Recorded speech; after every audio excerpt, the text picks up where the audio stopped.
Hello all students. तो आज हम जो है नया चैप्टर स्टार्ट कर रहे हैं, chapter number 11, performance of contracts, अनुबंधों का निष्पादन।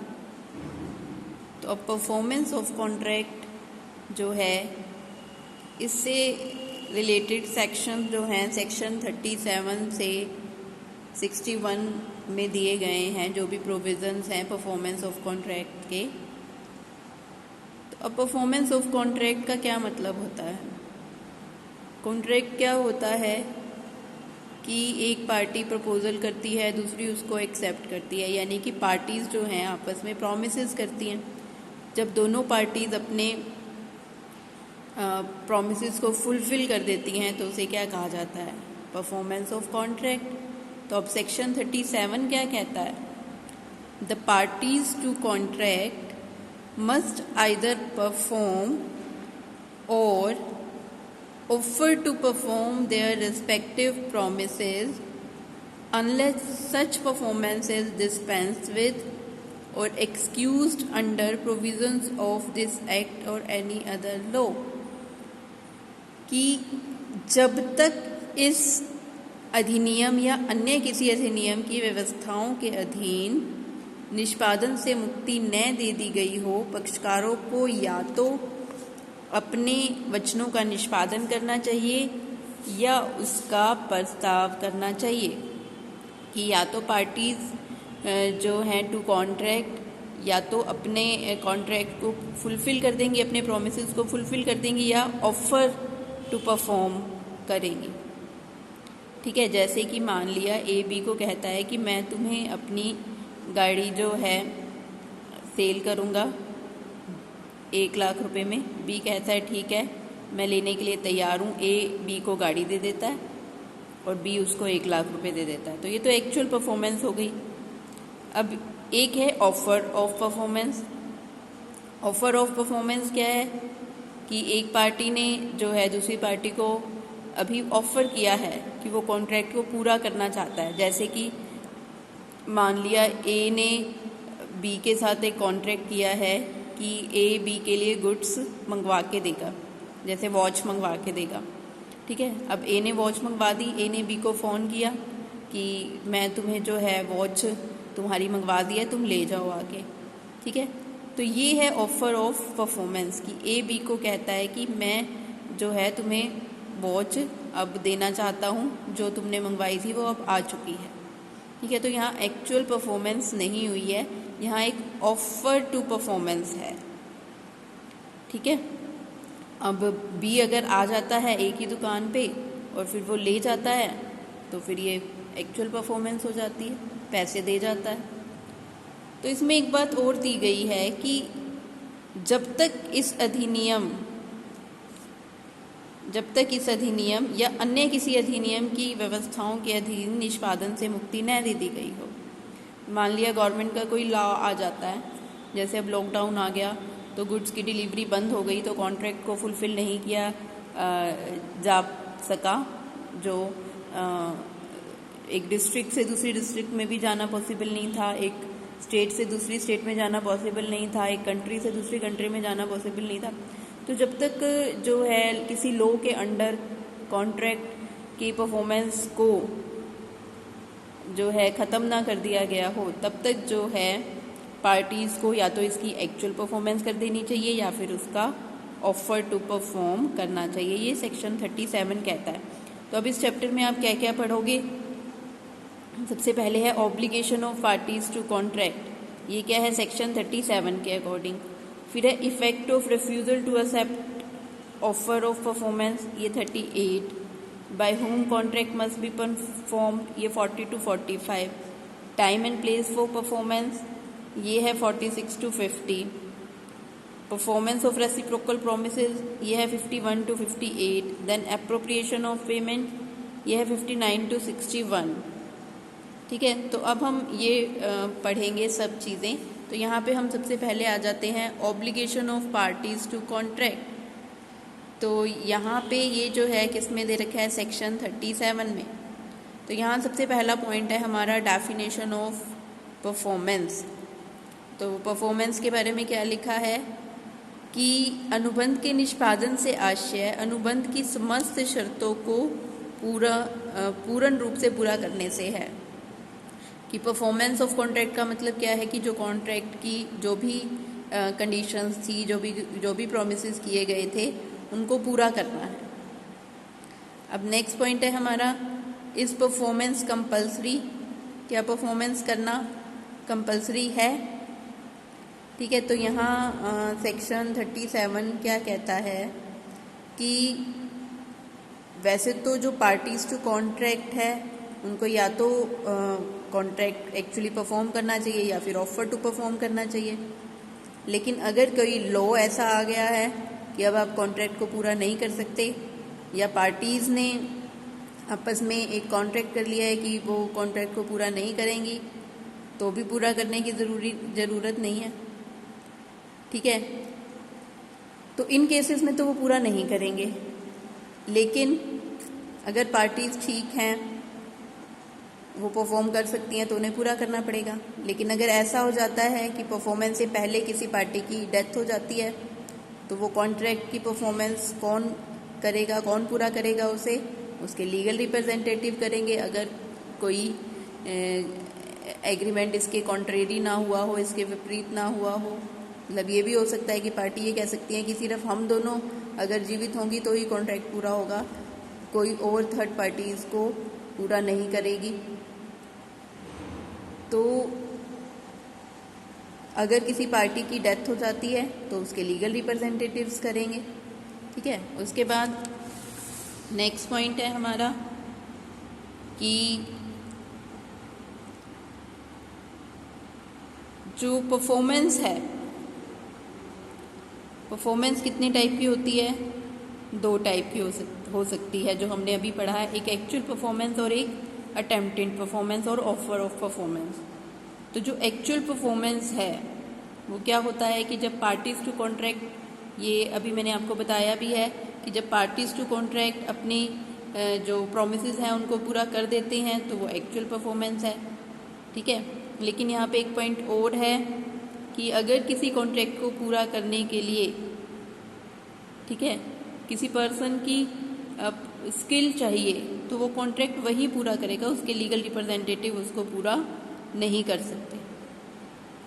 ठीक है, तो जैसे अब ए को जो है एक किसी फेस्टिवल में उसे परफॉर्म करना है, सिंगिंग की परफॉर्मेंस देनी है या डांसिंग की परफॉर्मेंस देनी है, और वो देने से पहले ही उसकी डेथ हो जाती है, तो फिर वो उसका कोई जो है रिप्रेजेंटेटिव या उसका कोई फ्रेंड कोई और उसको पूरा नहीं कर सकता।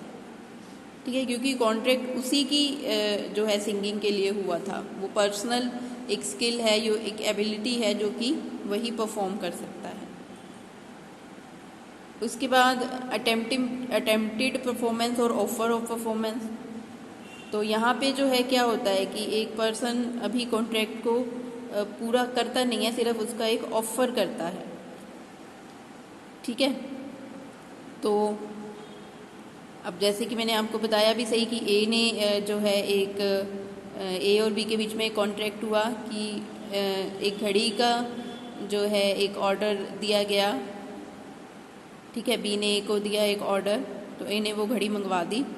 तो अब ए ने बी को फ़ोन किया कि अपनी घड़ी ले जाओ, तो ये ऑफर ऑफ परफॉर्मेंस है। ठीक है, तो इसको हम टेंडर भी कहते हैं।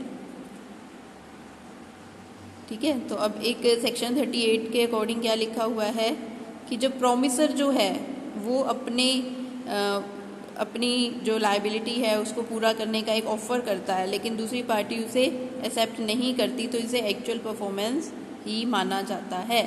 जैसे अब ए ने बी को फ़ोन कर दिया कि अपनी घड़ी ले जाओ, तो इसे क्या माना जाएगा? एक्चुअल परफॉर्मेंस ही मानी जाएगी अगर बी मना कर देता है। लेकिन मनी टेंडर के केस में ऐसा नहीं होता। ठीक है, तो मनी टेंडर में क्या होता है कि जहाँ पे मनी की डीलिंग होती है वो मनी टेंडर होते हैं। ठीक है, अब ए ने मान लिया, बी को कहा कि मैंने तुम्हें जो है पैसे देने हैं, ठीक है, 50,000 रुपये ए ने देने हैं बी को। तो बी अगर मान लो ए कहता है कि तुम पैसे ले जाओ, बी नहीं आ पाता लेने या नहीं आता, तो इसका मतलब ये नहीं है कि ये जो है ये परफॉर्मेंस मान ली जाएगी कि ए कहता है बी को पैसे ले जाओ और बी लेने नहीं आता, तो ये नहीं माना जाएगा कि बी लेने नहीं आया तो ए की तरफ से वो पेमेंट हो गई। तो नेक्स्ट पॉइंट है हमारा essentials of a valid tender. तो वैलिड टेंडर की क्या एसेंशियल्स हैं? सबसे पहले है टेंडर मस्ट बी अनकंडीशनल, कि जो ऑफर ऑफ परफॉर्मेंस है जो अभी आप ऑफर कर रहे हो तो वो अनकंडीशनल होना चाहिए, उसमें कोई भी जो है प्रॉमिसर को कोई भी कंडीशन अटैच नहीं करनी है। अगर वो कंडीशन अटैच करता है तो इसे जो है हम एक वैलिड ऑफर नहीं कहेंगे। उसके बाद नेक्स्ट क्या है, tender must be for whole of the promise. जो टेंडर है या ऑफर ऑफ परफॉर्मेंस है वो पूरे जो है कॉन्ट्रैक्ट की परफॉर्मेंस के लिए होना चाहिए। अगर आप जो है कम पार्ट जो है ऑफर कर रहे हो तो फिर जो है वो कॉन्ट्रैक्ट वैलिड नहीं रहेगा, ठीक है, वो परफॉर्मेंस जो है फुलफिल नहीं होगी और जो प्रॉमिसी है उसे भी नहीं फोर्स किया जा सकता कि वो उसे एक्सेप्ट करे। जैसे ए बी से कॉन्ट्रैक्ट करता है, ठीक है, कि मैं तुम्हारे लिए जो है 50 kg शुगर डिलीवर करूँगा 15 दिन बाद। अब 15 दिन बाद ए बी को अगर फ़ोन करता है कि तुम शुगर ले जाओ, या 50 kg की जगह वो कहता है कि 30 kg डिलीवर कर देता हूँ, तो यहाँ पे जो है बी वो नहीं है, एक बी ज़रूरी नहीं है कि बी इस ऑफ़र को एक्सेप्ट करे, क्योंकि पूरी जो है गुड्स की डिलीवरी के लिए ये कॉन्ट्रैक्ट नहीं है। नेक्स्ट पॉइंट क्या है हमारा, टेंडर ऑन एसर्टेन और रीजनेबल टाइम एंड प्लेस। कि जो भी आप ऑफ़र कर रहे हो परफॉर्मेंस के लिए, अगर कोई टाइम फिक्स है या प्लेस फिक्स है तो प्रॉमिसर को उसी टाइम और उसी प्लेस पर वो परफॉर्मेंस देनी पड़ेगी। अगर कोई टाइम या प्लेस फिक्स नहीं है तो बिजनेस प्लेस पर उसे वो परफॉर्मेंस देनी पड़ेगी और वर्किंग आवर्स के दौरान वो देनी पड़ेगी। फिर है promisee must be given reasonable opportunity for verification. अब जब आप ऑफर ऑफ परफॉर्मेंस कर रहे हो तो ऐसा होना चाहिए कि प्रॉमिसी को पूरा टाइम मिले कि वो गुड्स को देख पाए, अच्छी तरह से वेरीफाई कर पाए कि जो गुड्स उसने मांगी थी, जो गुड्स उसे बताई गई थी, वो ही गुड्स उसको डिलीवर की गई हैं, ठीक है, और पूरी गुड्स डिलीवर की गई हैं, तो उसे पूरा टाइम मिलना चाहिए। उसके बाद tender made to one of the joint promisee is a valid attempt. कि अगर एक से ज़्यादा प्रॉमिसीज़ हैं तो अगर उनमें से किसी एक को भी अगर आप ऑफ़र कर देते हो परफॉर्मेंस का, तो वो ये मान लिया जाएगा कि वो सबको ही ऑफ़र कर दिया गया है। जैसे मान लिया ए बी सी 3 एक शॉप में पार्टनर हैं और एक्स के साथ एक कॉन्ट्रैक्ट होता है कि एक्स जो है गुड्स डिलीवर करेगा, ठीक है, तो राइस डिलीवर करेगा मान लिया। तो अब अगर एक्स जो है वो ए को फ़ोन कर देता है कि गुड्स अपनी आकर ले जाओ या गुड्स की डिलीवरी भेजी जा रही है, तो ये माना जाएगा कि वो सबको ही जो है वो परफॉर्मेंस के बारे में सबको ही जो है इन्फॉर्मेशन दे दी गई है और वो वैलिड जो है एक परफॉर्मेंस का ऑफ़र है। तो इसके बाद है in case of money tender. अगर मनी टेंडर है यानी कि जहाँ पे पैसे का जो है आपको लेन देन करना है, किसी को कोई लोन देना है, ठीक है, तो यहाँ पे जो है क्या होना चाहिए कि जो बोरोअर है और जो लेंडर है, या तो ये बोरोअर या उसके रिप्रेजेंटेटिव ये ऑफ़र करेंगे, ठीक है, या किसको करेंगे, या तो लेंडर और उसके रिप्रेजेंटेटिव के को होगा, ठीक है। अगर लेंडर पैसे दे रहा है तो वो या तो बोरोअर को या उसके रिप्रेजेंटेटिव को, या लेंडर खुद या उसका रिप्रेजेंटेटिव ये ऑफ़र करेगा।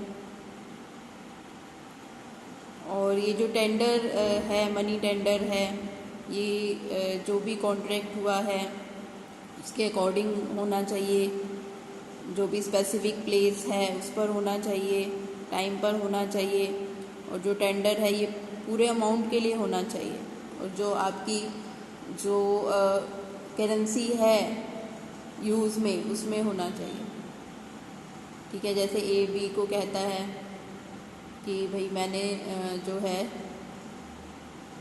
ए ने बी को लोन दिया है 50,000 का, तो अब बी उस लोन को पेमेंट करना चाहता है, तो अब बी ए को फ़ोन कर देता है कि मैं तुम्हें पेमेंट करना चाहता हूँ, ठीक है। तो ए ने बी को कहा है कि तुम मेरी शॉप पे आ जाओ, वहाँ पेमेंट कर दो, और रुपीज़ में पेमेंट करनी है। तो यहाँ पे बी कहता है कि मैं जो है, अब वो एक फ़िक्स डेट को फ़ोन करता है, जैसे 20 तारीख को वो फ़ोन करता है कि मैं तुम्हें जो है पेमेंट करना चाहता हूँ।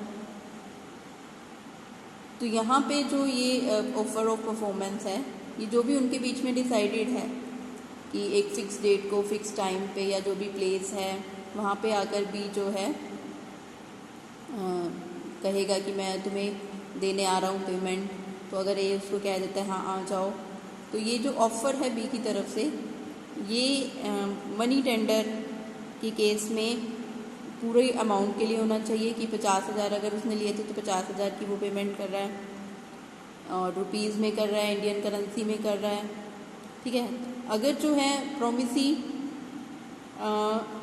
चेक एक्सेप्ट कर लेता है, अगर मान लो ए ने कहा कि तुम्हें मेरे को करेंसी में पेमेंट करनी है, रुपीज़ में पेमेंट करनी है, इंडियन करेंसी में, लेकिन अगर बी उसके पास एक चेक ले आता है और ए उसको एक्सेप्ट कर लेता है, तो फिर वो दोबारा इसको ये नहीं कह सकता कि मैंने जो है जो कहा था वो तुमने उस तरह से पेमेंट नहीं की, तो परफॉर्मेंस ऑफ कॉन्ट्रैक्ट नहीं मानी जाएगी।